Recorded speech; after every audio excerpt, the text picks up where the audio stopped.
guys, it is April from Getting Her Go With It. Today I am here to talk to you about backlist books that I think are perfect for summer. I realize that not all of us can run out to the bookstore and pick up the latest summer books. So I've selected some of my favorite books that I think are perfect for summer. So run out to your library instead.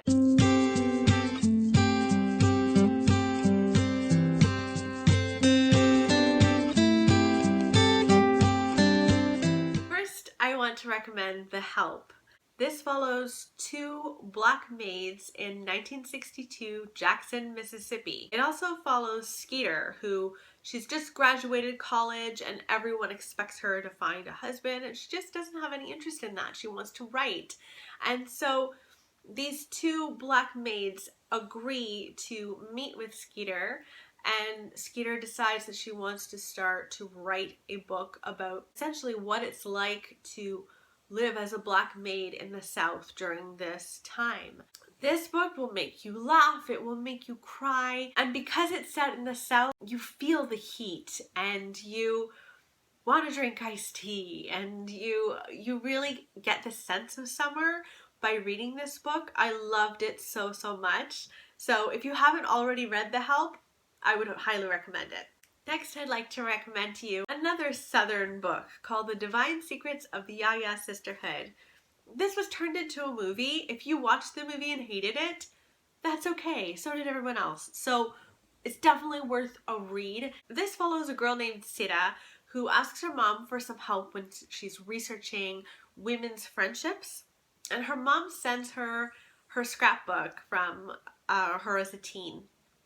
And this scrapbook is filled with artifacts and all sorts of stories about her and her childhood friends in the South. And these girls are called the Yayas, and I just loved them so much. There's love and there's conflict and there's tons of humor and there's girls getting up to no good, and I personally loved it.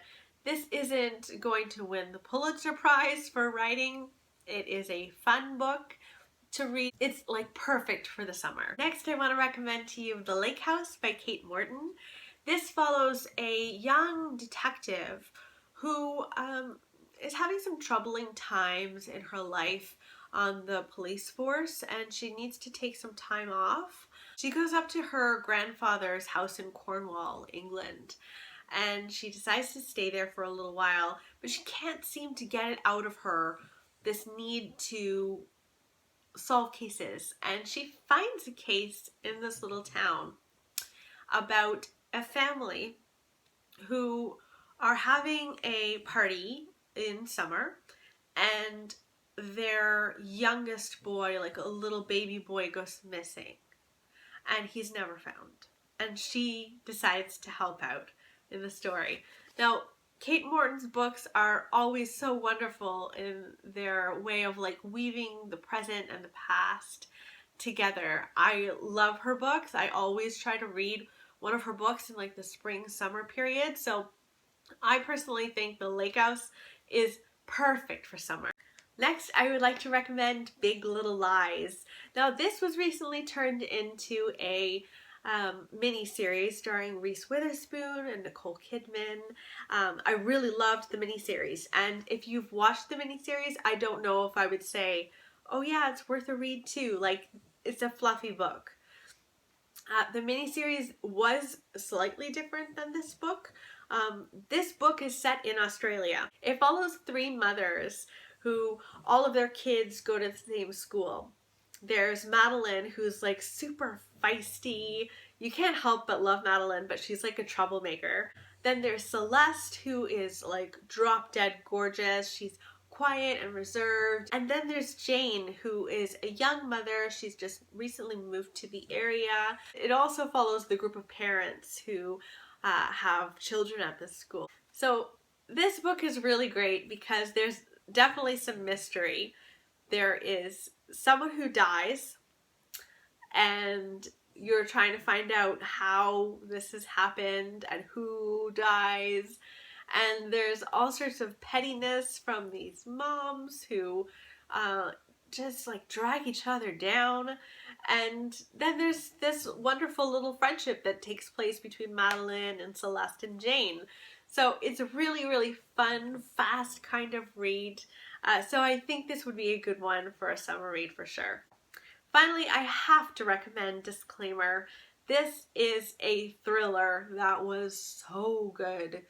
It follows a woman named Katherine, and she happens to see this book on her bedside table, and she picks it up and she starts reading, and she's like, oh, this is really great. I don't know where it came from, but I'm enjoying it.